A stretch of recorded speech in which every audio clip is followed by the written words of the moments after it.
Imagine this, a black four-star general, one of the highest-ranking officers in the military, standing outside a police cruiser, hands cuffed behind his back. No weapons, no resistance, just a man in full uniform, humiliated in front of a crowd. The cops claim it's a mistake, but it doesn't feel like one. How could this happen to someone with so much power and respect? The truth behind that moment will shock you, and it's a story that could change everything you thought you knew about race, authority, and the length some will go to enforce their biases. What happens when even the highest ranks of power can't protect you from racism? Keep watching to find out. Before we continue, please subscribe to the channel and tell us where you are listening. Your support means everything. General Marcus Edwards had always stood out, even as a child. Born in a small town in Virginia, where the weight of history was still thick in the air, he was the kind of person people noticed. Tall, broad-shouldered, with a natural authority that didn't come from his rank but from the way he carried himself. As a teenager, Marcus wasn't just a good student, he was the kind of student who made the school's football team feel like they were playing for a purpose. The kind who didn't back down, no matter the odds. His parents had always emphasized two things: respect and perseverance. Marcus had been taught that if you worked hard enough, the world would open up for you. It wasn't always easy. His family had experienced their share of racial injustice, from subtle discrimination to outright hostility. But those experiences only fueled his drive to prove that he could succeed in a world that often tried to make him feel small. It was this drive that eventually led him to West Point, and from there, to a career that would take him all the way to the Pentagon. As he rose through the ranks of the U.S. Army, Marcus faced what many would call the ultimate test, earning a four-star general's insignia.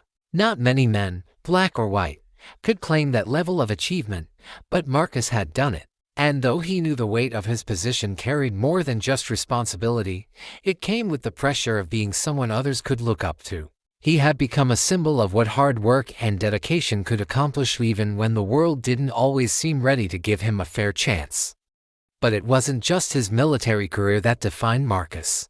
It was his family life. He had a wife, Kendra, who'd been with him since their college days, and two kids: a son, Jamal, who was excelling in high school, and a daughter, Maya, who had just entered college on a full scholarship. Together, they were living the American dream, or so it seemed.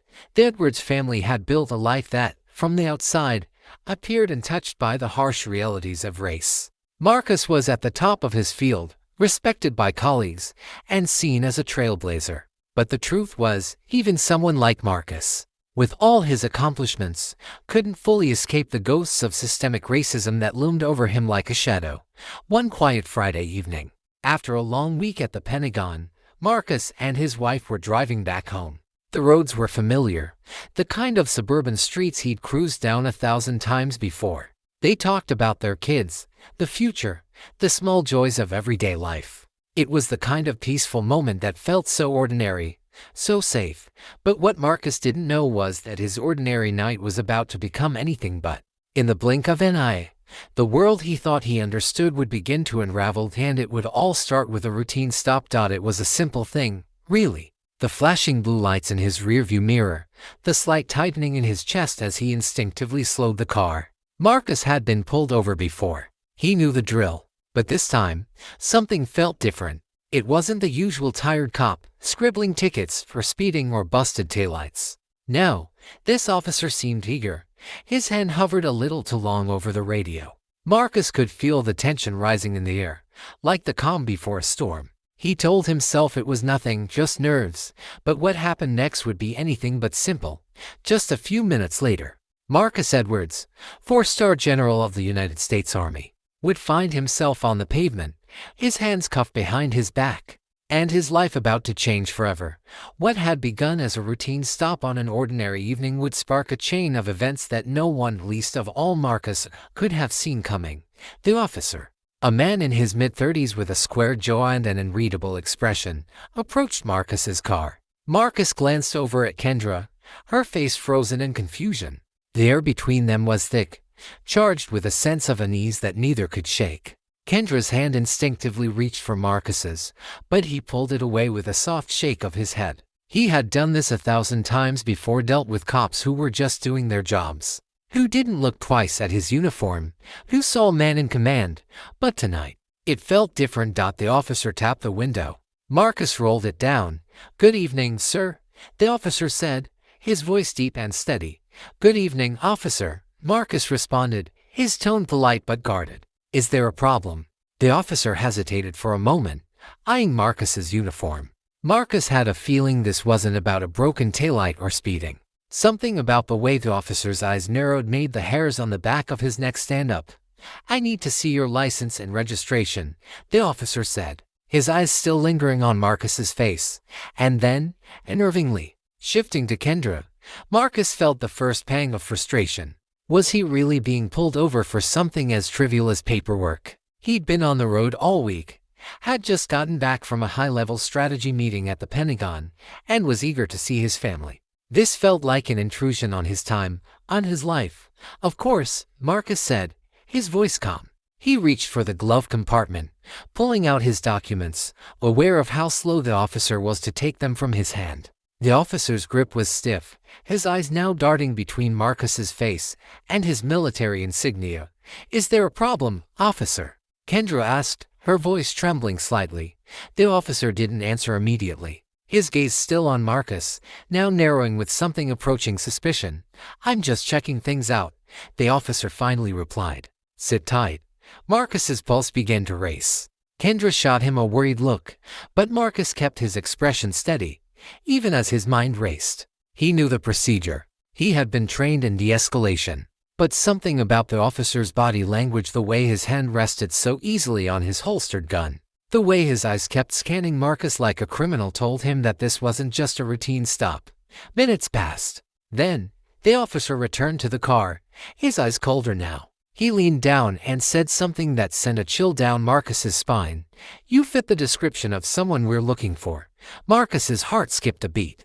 The words hit harder than any ticket ever could. "I'm sorry," Marcus asked, his voice steady but his stomach churning. He wasn't sure if he had heard the officer correctly. What description? What had he done? "Just step out of the vehicle," the officer commanded. There was no explanation, no reason, just an order. Marcus's mind raced. He knew his rights. He had spent his entire career serving in the military, abiding by the law. But this felt different. His hands tightened around the steering wheel. His muscles stiffened, preparing for a confrontation that had nothing to do with anything he had done wrong. He glanced at Kendra, but she was already reaching for her phone, her fingers trembling as she dialed. "Marcus, don't," she pleaded, her voice a fragile whisper. "Please." But Marcus could already see where this was going. He opened the door slowly, his movements deliberate. There was no need to escalate this. He had been trained for moments like this, had spent years handling high-pressure situations. His heart raced, but his mind was calm. He stepped out, his boots hitting the asphalt with a heavy thud. The officer didn't step back. In fact, he moved forward, his hands still near his weapon. "Put your hands on the car. Spread your legs." Marcus didn't move. "Not yet, officer," Marcus said, his voice quiet but firm. "I'm General Marcus Edwards of the United States Army. You can verify my identification." "There's no need for this." The officer blinked, his eyes flicking up to Marcus's face, then to his uniform. For a brief moment, Marcus saw hesitation, but it was gone in an instant, replaced by something else, something darker. "I don't care who you are," the officer said coldly. "Put your hands on the car. Now." Marcus's chest tightened. This wasn't about the law. It wasn't about procedure. It was something else, something deeply personal. But Marcus didn't resist. He placed his hands on the car as instructed, keeping his body tense, his eyes fixed on the officers. His mind raced, running through scenarios. The last thing he wanted was to make this worse, but he couldn't shake the feeling that something was coming, something he wasn't ready for. Then, without warning, the officer's partner arrived. Another officer, this one younger, with a look of confusion mixed with a thin veneer of authority. He was the one who spoke next. "We're just following orders," he said, trying to sound reasonable. Marcus felt his blood begin to boil. "Orders? What orders?" he demanded. But even as the words left his mouth, the first officer reached for his cuffs. The sound of metal clicking echoed through the street. Marcus couldn't believe it. He couldn't process it. "You're making a mistake," Marcus said, his voice sharp. But there was no mercy in the officer's eyes. "Put your hands behind your back." The younger officer, clearly uncomfortable with the situation, looked around nervously. "Do you think but his partner cut him off?" His voice low and insistent. It's too late now. They had already made their decision. The cuffs were tight on Marcus's wrists, and the ground beneath him felt colder, harder. His heart hammered in his chest. He wanted to scream, to demand answers. But he didn't. He couldn't. He kept his calm, even as his mind screamed with disbelief. As they walked him toward the cruiser, Kendra was already on the phone with someone, probably their lawyer, or worse, a friend at the Pentagon. Her voice was shaking, but there was a quiet strength behind it. A calmness in the chaos, but nothing could prepare them for what was coming next. Just as the officers were about to shove Marcus into the back seat, a car screeched to a halt behind them. The sound was unmistakable, a sharp, panicked screech of tires. A voice shouted from the street, "General Edwards, are you okay?" It was another officer, this time dressed in civilian clothes, rushing toward the scene. It wasn't just any officer. It was a high-ranking official from the Pentagon. And with one phone call, the tide was about to turn. Marcus's heart pounded as the officer's cold fingers pressed against the back of his neck, pushing him roughly toward the police cruiser. Kendra's voice, frantic and pleading, echoed through the night air, but it felt distant, muffled. The world seemed to narrow to the sound of his own breathing and the unmistakable jangle of handcuffs against his wrists. He had been here before, in other forms, other battles, in the heat of combat zones, in the boardrooms, facing scrutiny as one of the few black men to ever rise to the rank of 4-star general. He had fought for respect in a system that had never fully embraced him. But nothing had prepared him for this, standing on the side of a quiet street, handcuffed, humiliated, powerless. For a moment, everything went still. His mind flickered back to his kids. Jamal, his son, who had always looked up to him as a symbol of strength. His daughter Maya, a bright, ambitious young woman who deserved a world where she could soar without fear of this kind of injustice. Was this the world he had fought to protect? His mind seethed with the question. Just as the officer was about to slam the car door shut, the screech of tires sliced through the tension. The sound was unmistakable. Someone was coming fast. "General Edwards," a voice shouted from the edge of the street. Marcus turned his head instinctively, his mind still foggy with disbelief. The figure was moving fast, jogging toward him. As the person neared, Marcus's heart skipped. It wasn't just anyone. It was Captain Rebecca Stone, one of his senior officers at the Pentagon. She had been with him during some of his toughest missions, and no-nonsense woman who never hesitated to speak truth to power. Her eyes were wide with panic, and she was breathless as she reached the scene. She took a step forward, but the officer who had been cuffing Marcus immediately stepped in front of her, raising his hand to stop her. "Mom, step back," he ordered, his tone aggressive. "I'm not asking you." Rebecca snapped back, her voice cold with authority. She flashed her badge. "Captain Rebecca Stone, Pentagon Security. You let him go. Now."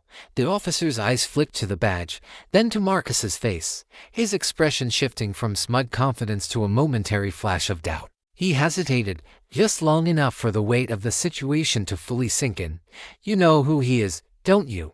Rebecca's voice cut through the air, her words a dagger. "General Marcus Edwards, 4-star general. The general. You have made a massive mistake." The officer took a half step back, his hands twitching at his sides, but he didn't release Marcus. Instead, he turned to his partner, his face now betraying his panic. "We were just following protocol," the younger officer stammered, his voice trailing off. Rebecca turned toward him sharply. "Protocol? What protocol exactly?" Pulling over a high-ranking officer of the U.S. Army, in full uniform, with no probable cause. She stepped forward, her voice rising now, her words filled with cold fury. "Tell me exactly what crime you think he's committed." The officer didn't respond. "You do realize what you've just done, right?" Rebecca continued, her voice now gaining momentum. "You've not only violated protocol, you've humiliated one of the highest-ranking military officials in this country for nothing. You've made a mockery of everything the uniform stands for." There was a long, agonizing pause as the officers stood there, both completely unsure of how to proceed. Their earlier confidence was gone. The silence felt suffocating. Rebecca stepped forward again, her tone shifting to something colder, more lethal. "I think it's time we make a call, don't you?" The officer flinched, but it was too late. The damage had been done. Rebecca pulled out her phone with a finality that sent chills down everyone's spine. She hit the call button, and the unmistakable sound of Pentagon security rang out loud enough for everyone to hear. "General Edwards," she said, holding the phone to her ear. "I'm calling in. We're going to fix this, right now." The officer flinched, but it was too late. The damage had been done. Marcus stood tall, defiant, in the face of everything that had just unfolded. This wasn't just a moment of injustice. It was the beginning of something much bigger. As the phone call ended, the tension that had gripped the air loosened, but the sense of unease was far from gone. Marcus stood there, still handcuffed, but now with a different sense of authority, as though the truth was gradually lifting the weight of his shame. The officers who had once towered over him were now visibly smaller in the eyes of everyone present, their unease palpable. It wasn't long before another set of sirens wailed in the distance. This time, it was a different breed of authority arriving. Pentagon vehicles screeched to a halt in a cloud of dust, and out stepped two of Marcus's most trusted colleagues, both senior officials who held the same high rank he did. They walked toward him with grim expressions, their eyes scanning the scene, the handcuffs, the confused crowd, the officers who had made a spectacle of a man who should have been treated with nothing but respect. The older officer who had first pulled Marcus over took a hesitant step backward as one of Marcus's colleagues, a stern-looking man in his 50s, approached him directly. "What in God's name is going on here?" the man demanded, his voice heavy with authority, yet tinged with disbelief. "This is General Marcus Edwards of the United States Army, General. What are you doing?" The officer swallowed hard but remained silent, his face flushed with a mixture of fear and regret. His partner, the younger officer, looked around nervously, as though hoping the ground might swallow him whole. "This is unacceptable," the senior Pentagon official continued, his voice shaking with anger. "You don't get to pull over a decorated officer on the side of the road and treat him like this. Not ever. You don't even have the right to question him like this without cause." There was a long silence. The street was still, save for the sound of the officers shifting uncomfortably on their feet, the hum of the growing crowd of onlookers, and the distant chirp of cicadas in the trees. Finally, the senior officer turned to Marcus. "General Edwards, we are deeply sorry for what's happened here. I assure you, this will be dealt with immediately." Marcus nodded, but he couldn't fully hide the frustration still boiling inside him. This wasn't just about an apology. It was about something deeper, something bigger. The fact that he had been treated like a criminal, even after everything he had sacrificed, everything he had accomplished, was an indictment of the system itself. The senior officer turned back to the two younger cops. "You two have a lot of explaining to do, and it's not going to be pretty." Marcus could hear the finality in his tone. This wasn't the end of it for the officers. It was only the beginning. Soon after, they were driven home in a government car, and as Marcus sat in the back seat, his mind swirled with questions and anger, Kendra sat beside him, her hand resting on his. "Are you okay?" she asked softly. Marcus nodded, though the weight of the night still pressed on his chest. "I will be. But this," he gestured to the dark night outside the window, the quiet that had replaced the chaos. "This isn't just about me. This isn't just my fight. It never has been." They didn't speak much more as they made their way home. The streets passed by in a blur, but Marcus couldn't shake the weight of the evening. The officers hadn't just wronged him, they had wronged his entire family, his legacy, and every black person who had ever been treated like a suspect simply because of their skin color. He had fought wars for this country, led hundreds of soldiers into battle, and now he was left feeling powerless, reduced to an object of suspicion on a darkened street. But in the midst of his anger, there was something else. He thought of Jamal, his son, and Maya, his daughter. He thought of the world he wanted to leave behind for them, a world where they didn't have to fight for the same rights, the same respect, that he had fought for his entire life. It was a fight he had never truly won, because the battle against racism, against prejudice, was a fight that never seemed to end. And yet, somehow, the experience had only strengthened his resolve. If he had to be the one to bear this injustice, then so be it. But he would not be silent. He would not let it go. 2 days later, Marcus's legal team filed an official complaint against the officers. The case went viral. News outlets picked it up.